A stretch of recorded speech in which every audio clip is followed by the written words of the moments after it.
Hi, guys. I'm Elizabeth Lynch, a graduate student at West Virginia University, and I'd like to welcome you to the first episode of Life at the Land Grant, a Davis College podcast. The Davis College envisions a world sustainably clothed, fed, and sheltered.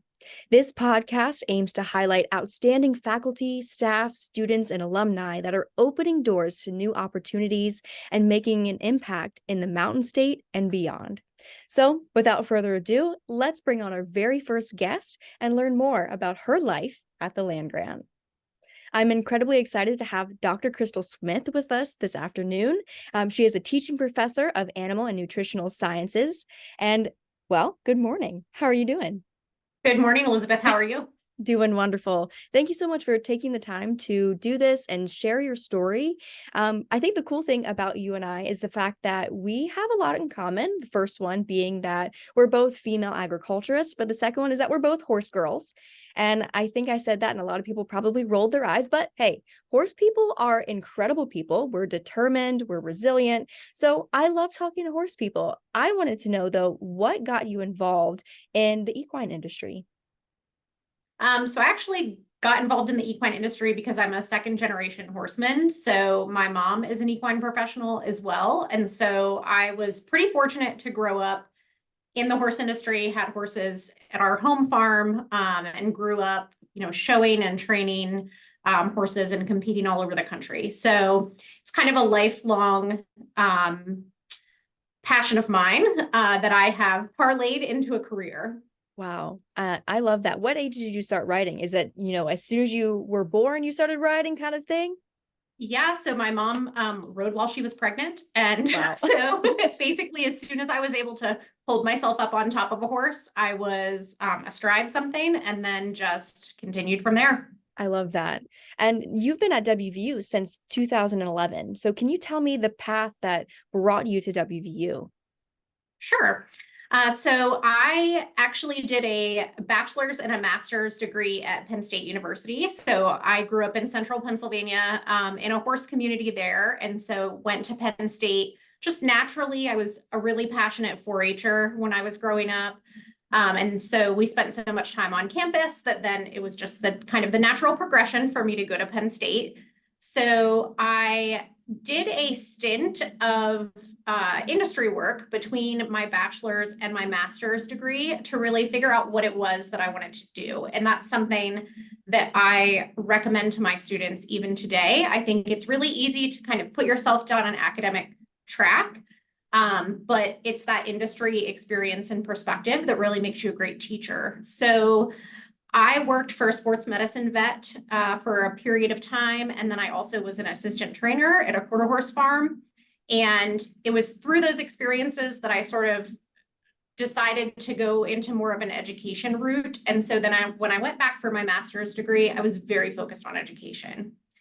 So then I made a transition out of my master's to Virginia Tech, and I worked for Virginia Cooperative Extension in an animal science extension agent role that was specifically targeting equine clients. So it was kind of the perfect extension role for me in that I could specialize in what I do best, and kind of work a larger area. And so I worked in a very non-traditional setting, right? But still in education, working with horse owners and professionals, and then also developing youth horse programs in kind of a large 5-county area of Northern Virginia. Wow. Wow, that's incredible. And I'm actually really glad that you brought up the fact that you took the time to figure out what you wanted to do. A lot of people, like you said, just jump into that pathway and then they feel stuck.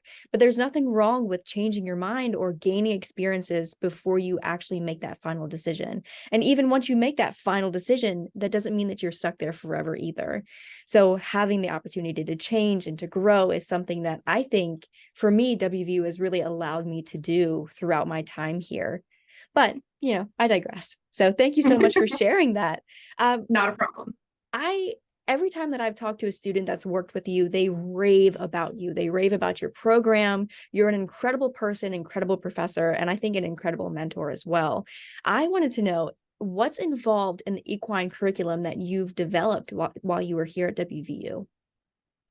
So I came to WVU in 2011, and so the equine program was sort of off the ground. There was an equine management minor established at that time, kind of a loose series of courses that we had a full-time faculty member and some adjunct faculty members teaching, and some of those adjuncts still teach for us here today.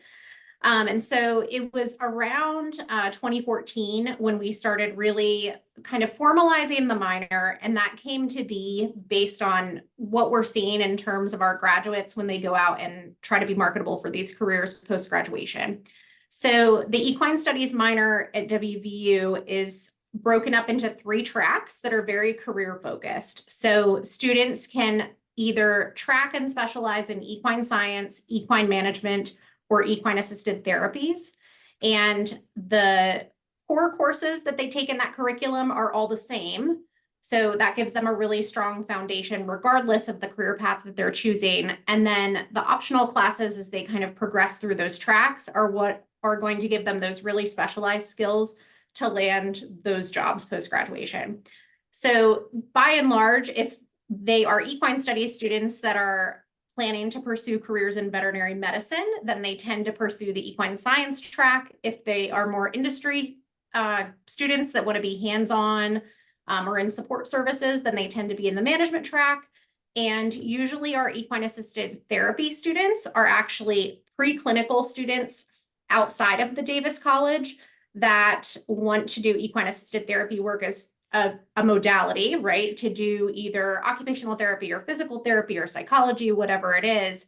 But it kind of gives them that specialization as well. Wow. And so tons of opportunities for any student to come in and get a career in multiple different fields. Can you give me some examples of the careers that you've seen students come out of your program and have? Yeah, so just some recent examples, if I think back over the last decade. So we have a Equine Studies track student who actually landed her choice of veterinary schools, and she has gone on to do 2 specialized equine internships, and just this year was accepted into a residency program in large animal surgery at University of Georgia. So we're really proud of her. That's Laura Fiddler. And then on the management side of things, I have a student who has gone in to work in careers in the thoroughbred industry, and that all sort of came out of some experiential learning opportunities that she had as part of our program. So we do a racehorse industry tour class every couple of years where I take students through like West Virginia and Pennsylvania and Kentucky to kind of see the breadth of the jobs that are available on the racing side of the industry. And so she did that course. It kind of sparked her interest in the thoroughbreds. And then she was involved in a broodmare management and foaling class that we had out here and was able to foal out a mare on farm. And so very quickly realized that she wanted to be on the breeding side of the thoroughbred industry. And she has since gone on to work at some of the biggest farms in the country and is now an assistant broodmare manager at Stone Street Farm, which arguably has the best broodmares in the business.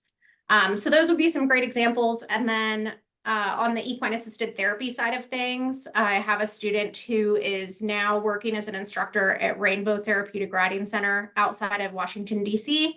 And so she works with, children and adults of all ages with special needs every week, teaching lessons. So the horse industry is just so diverse in the career opportunities that are out there.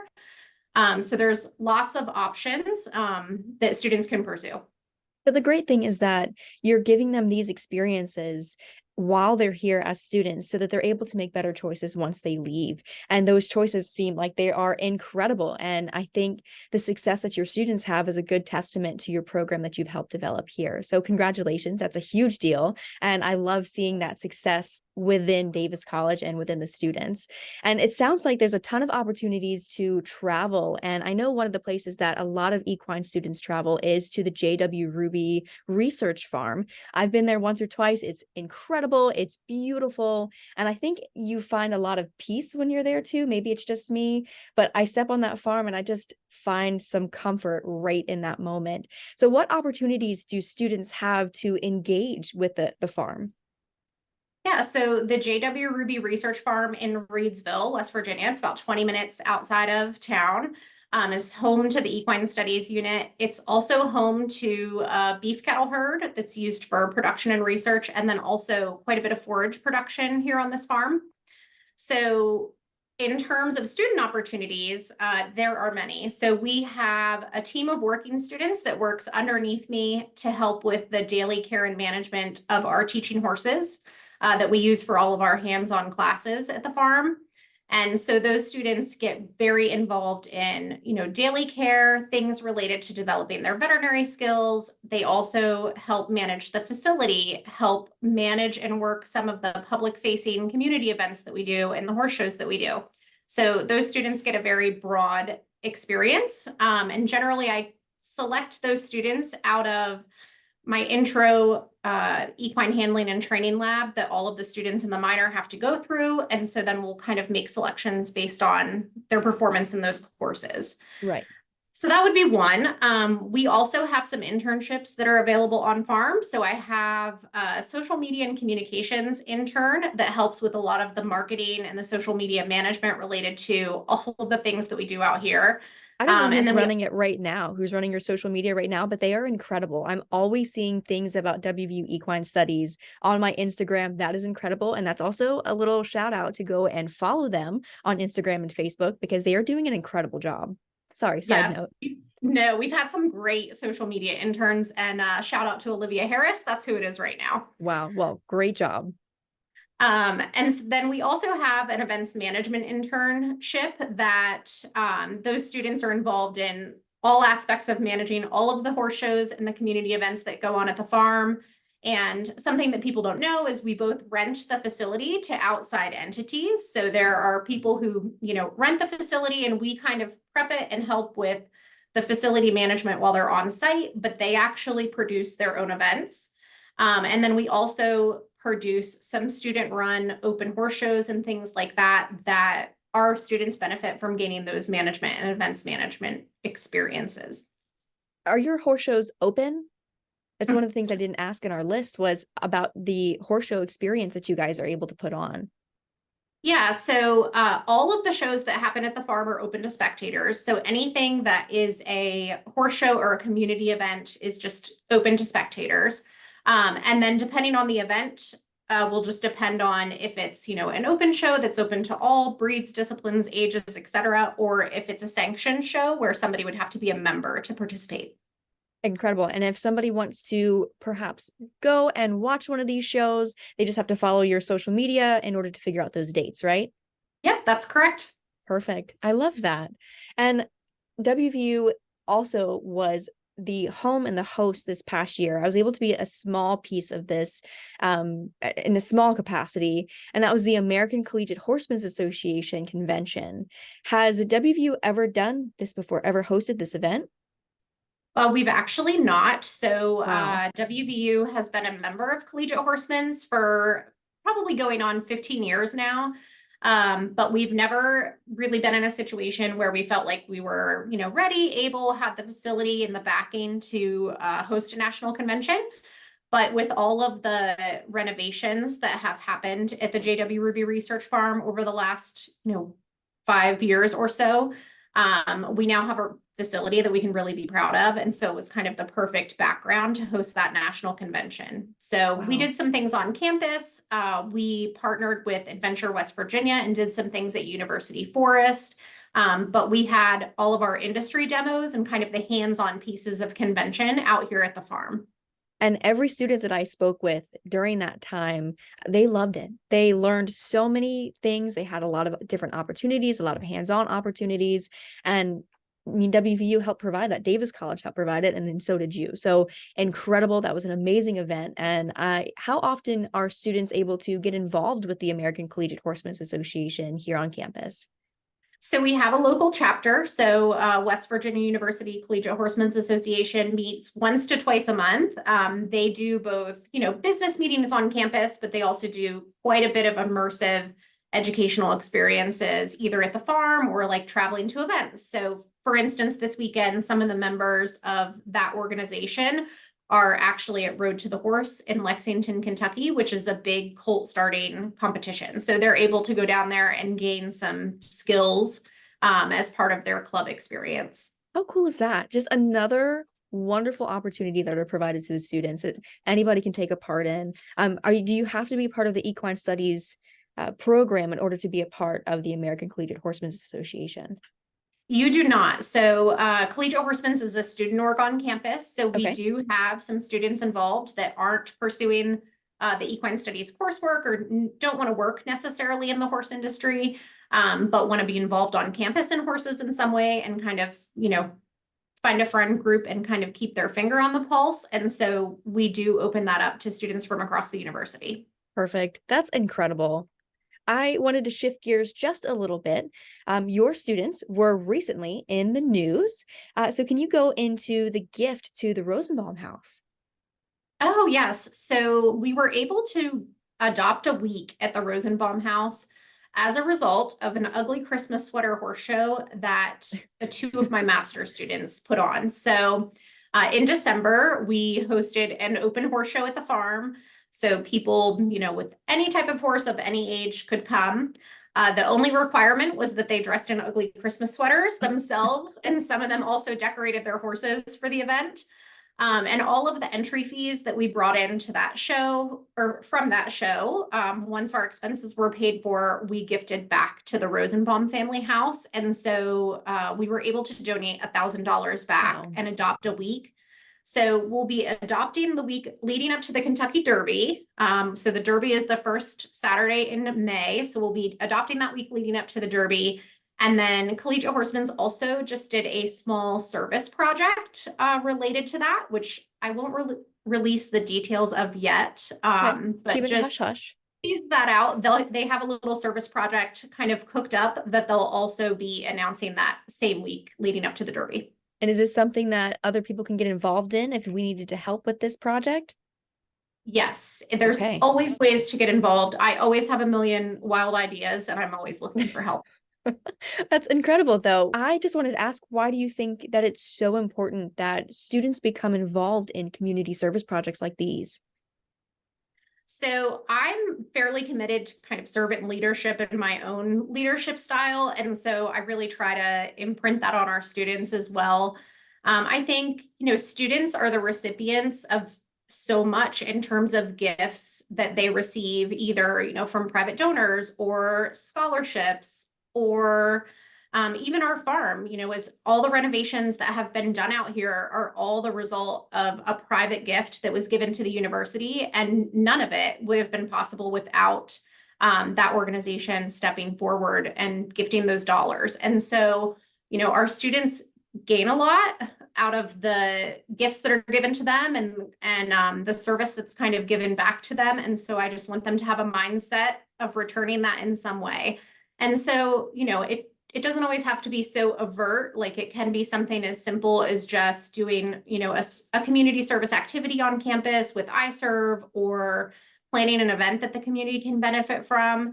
But I just want them to realize how important it is to be public facing, right? And have a positive image in the community and especially, show kind of all of the traits that we think are so important as mountaineers showing up in the community from our students.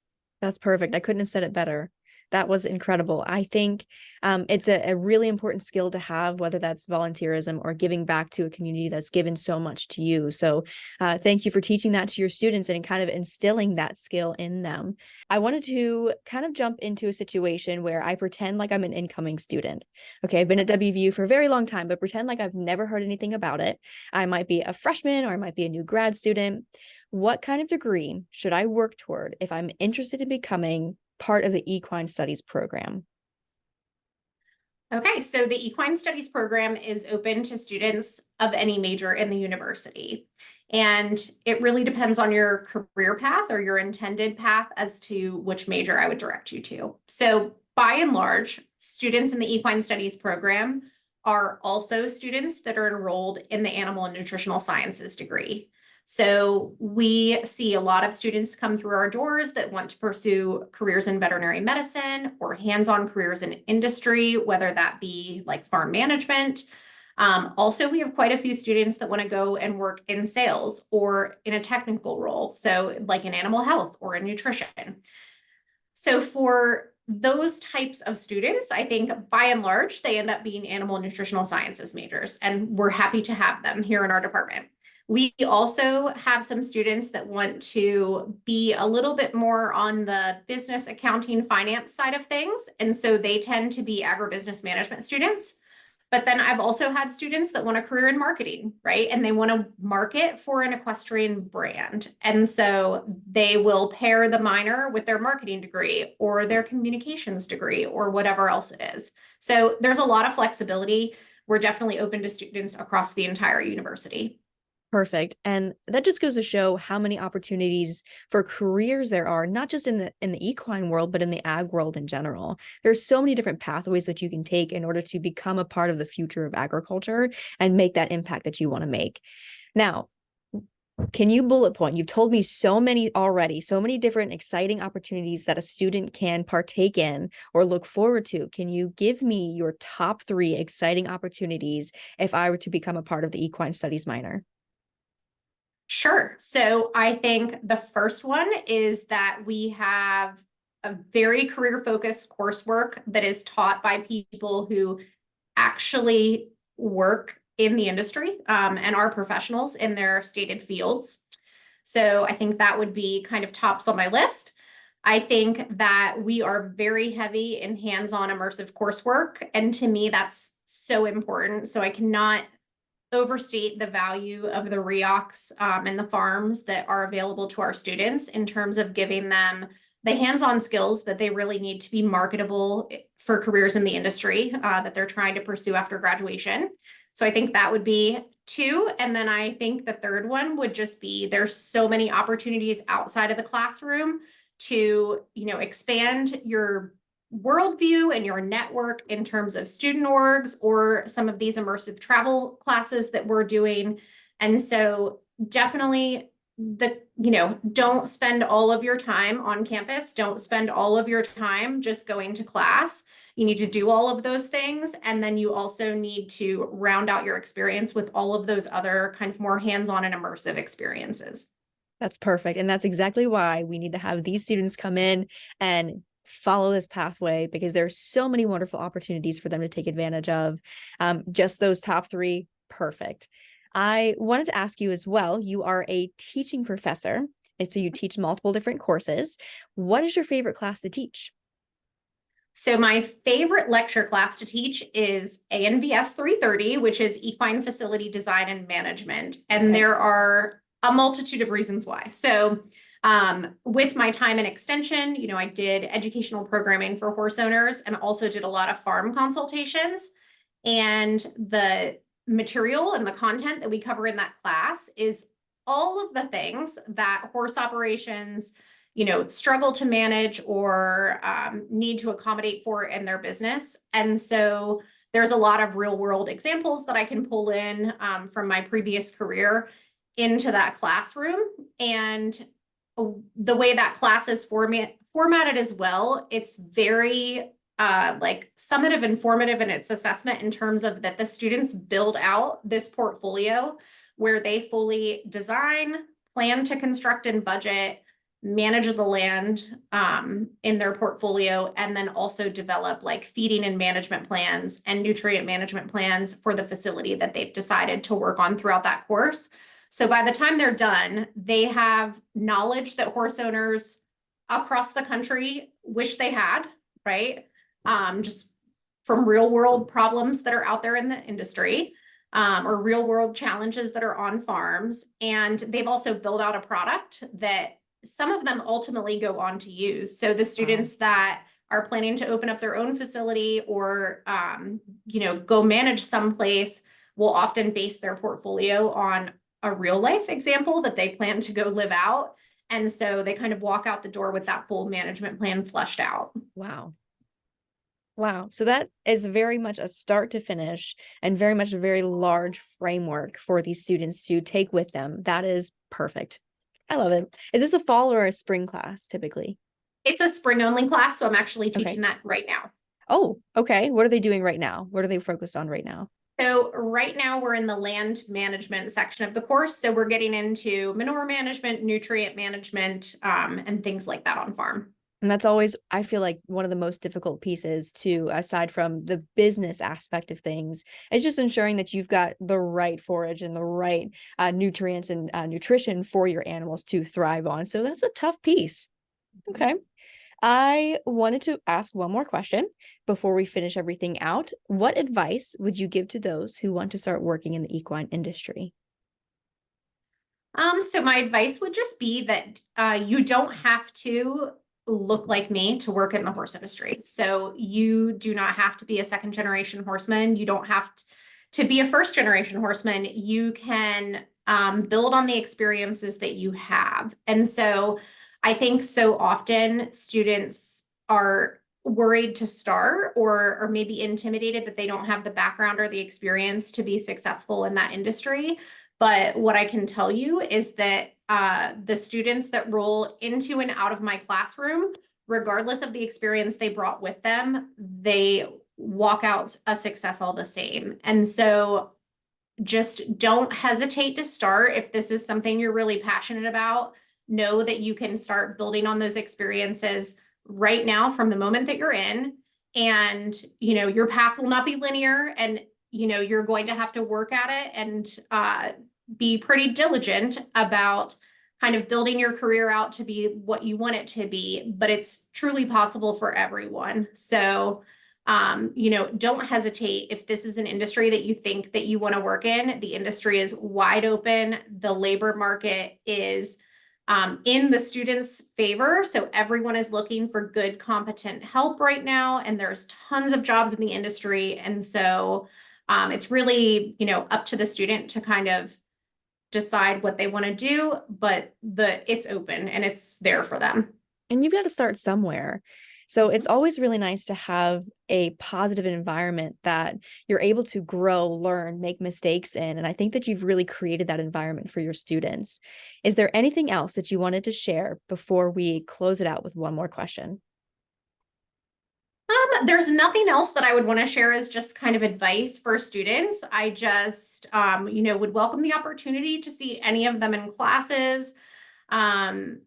Same thing with my colleagues. Like if there's things that we're doing that you think you could benefit from or would be good opportunities to kind of expand out to students in other segments of the industry, I'm always happy to help and to mentor. And so I'm sort of entering that phase of my career where, I'm pretty passionate about mentoring students, but now I'm starting to get a little bit passionate about mentoring up the people who are rolling up into academia behind me.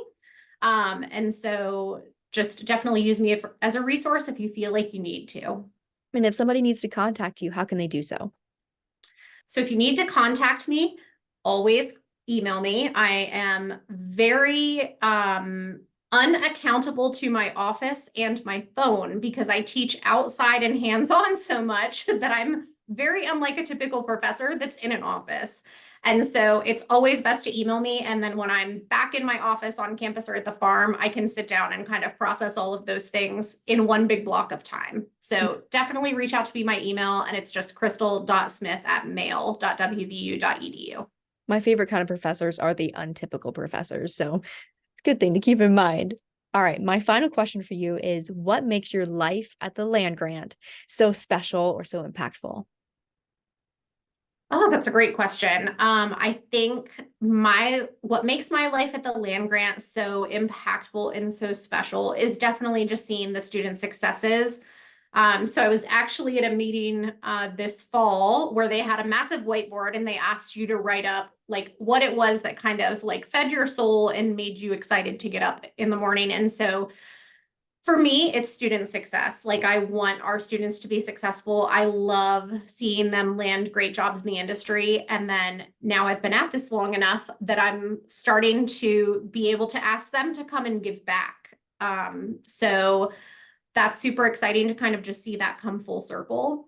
So I think it's definitely our ability to build opportunities that are going to allow our students to succeed. And then I just think, the land grant is so important in terms of being an outreach component to the community. and to the industry at large. And so we're super fortunate to have, a beautiful farm to do that with and make contact with people in the industry every day. And so I just think between what we get to do out at the farms and the student successes that we can kind of impact on campus, that just is very meaningful to me. Yeah, absolutely.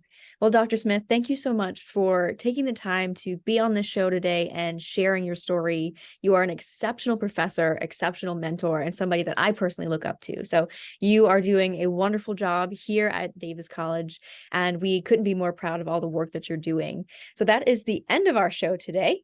Tune in next time to learn more about WVU Davis College and, of course, our life at the land grant.